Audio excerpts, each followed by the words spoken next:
the God of War collection. This is God of War 1 and 2 from the PS2, remastered in HD and with trophy support.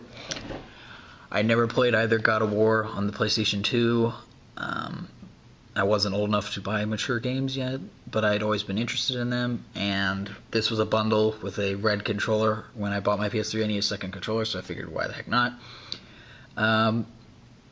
Pretty good games. In some aspects, they definitely show some last-gen design, some difficulty spikes, some spotty save points, that kind of stuff. But in general, they look pretty good. The trophies add some replayability. I have finished God of War 1. God of War 2, for some reason, I never finished. I don't even really know why I stopped. I guess another game just came along that took my interest from it. But God of War 2 was very good of what I played of it. God of War 1's just kind of...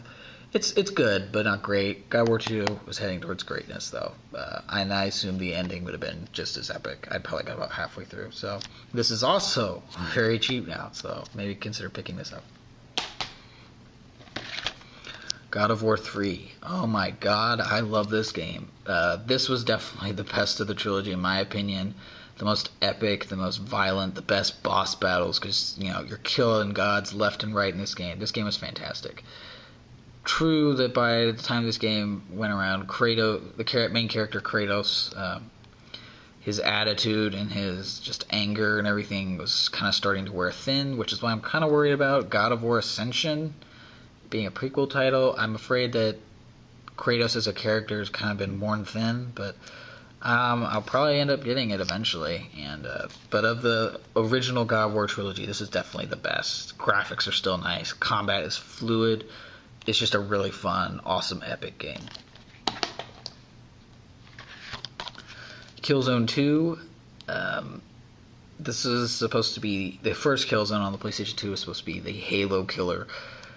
Definitely not even close. This one comes closer, but I would still say it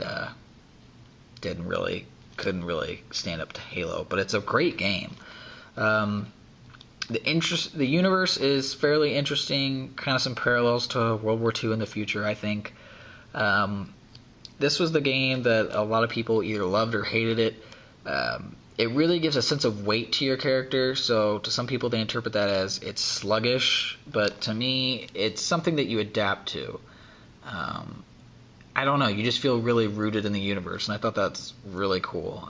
You won't really play another shooter that feels just like it, but again, it's something that you'll either probably get used to it and think it's pretty cool and love it, or you'll hate it. So, you know, buyer beware.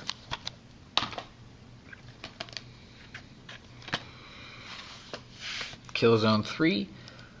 This one kind of blended. It still has some of the sense of weight of Killzone 2, but it's definitely a little bit more lined up with what people expect from a fluid first-person shooter, but there's still that sense of weight, still that identity.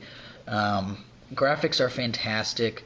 Story leaves a little bit to be desired, but the game was fun, has co-op, multiplayer is also very fun. Pretty fun campaign. Nice guns, all that.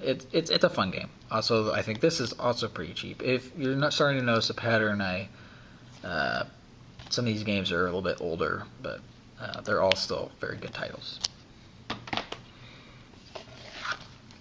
Infamous. This actually came with my PS3. It was a pack-in, came with 2 games. The other game I'll get to later. This is a open world, third-person shooter, hybrid, kind of superhero game. Was really fun for the time. In my opinion, hasn't aged that well.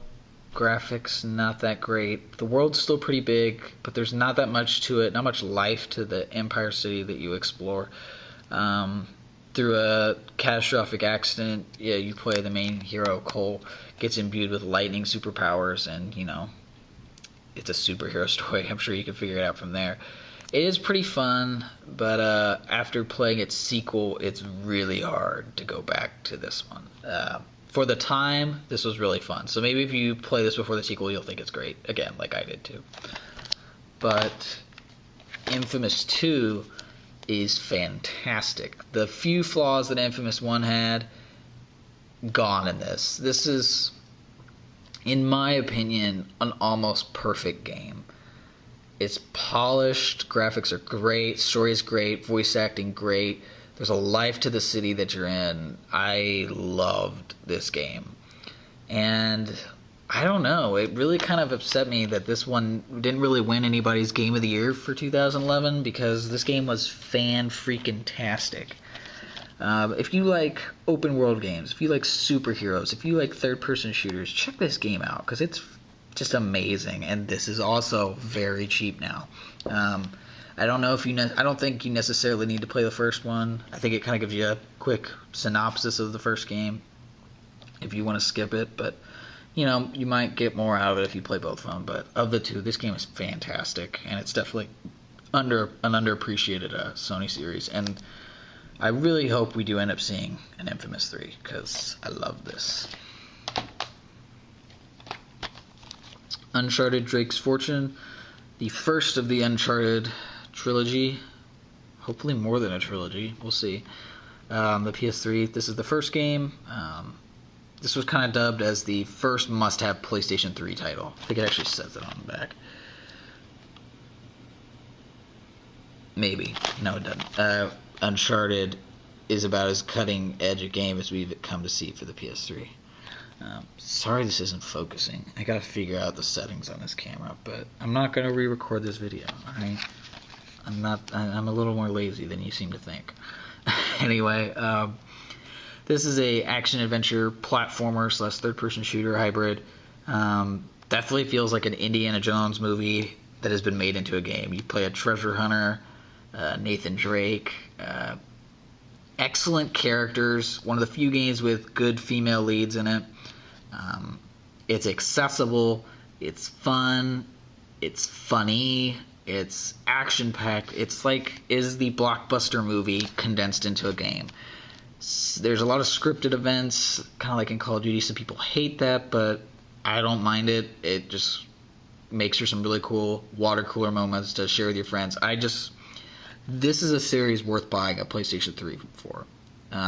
If you're on the fence about getting a PS3, especially since PS4 and Xbox 362 are going to be coming out soon, they're probably going to get them pretty cheap. This is definitely worth buying a PS3 for. No questions asked. This trilogy is fantastic. Uncharted 2 Among Thieves. Notice how it says 25 perfect review scores. No freaking joke. Uncharted 2 was good. This is great. Another almost perfect game. Graphics are fantastic. Still to this day, even though I think this was a 2010 or 2009, 2009 game. Graphics are still really good. I think some modern games still probably haven't caught up to this. Story is still good. Characters are still good. You love them. You care about them. Just even more fantastic and full of explosions and just amazing. Definitely, in my opinion, the high point of the trilogy. Uncharted 3, Drake's Deception. This one definitely improved in the graphics department. Story is still really good, really good. I think Uncharted 2 just is still my favorite. In some ways, this feels kind of samey. I mean, this was a 2011 game, so, there wasn't as big of a gap. In terms of, the graphics are even better than Uncharted 2, but in terms of design, graphics, and all that, there wasn't this huge jump as there was between Uncharted 1 and 2. This is still a really good game. Multiplayer is really fun in this.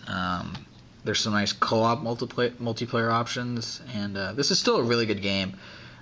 It's just I feel like it's just, in terms of story, just not quite as good as Uncharted 2, but still definitely really awesome.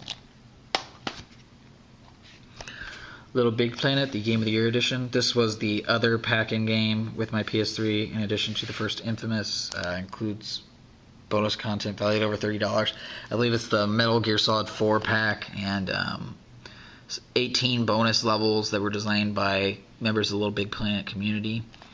But this is a pretty cool game. It's a nice, cute little platformer. It has its flaws. It's really, really floaty controls. It's not precise as you would come to expect, like from a Mario game. It has some really ridiculous difficulty spikes. Some of them, this is a game that you would think is kind of aimed more towards a kid level, but it can be freaking hard at some points, really hard. But the charm and the customization and the creativity of it, I think, will win most people over. So this is also, I'm sounding like a broken record. This is also really cheap now, and it's a pretty fun game. But again, this, like Infamous, this definitely will get overshadowed by its sequel, Little Big Planet 2. Definitely the superior one. Graphics are better. Design is even more creative, more customization options, more level creation options. Difficulty is a little bit smoothed out. Definitely a bit of an easier game, but it's more fun for it. And all the creations and objects and costumes for Little Big Planet 1 carry over into here. So then you have an even bigger game. So really fun, great co-op experience. Me and my girlfriend both love playing this game together. Really fun.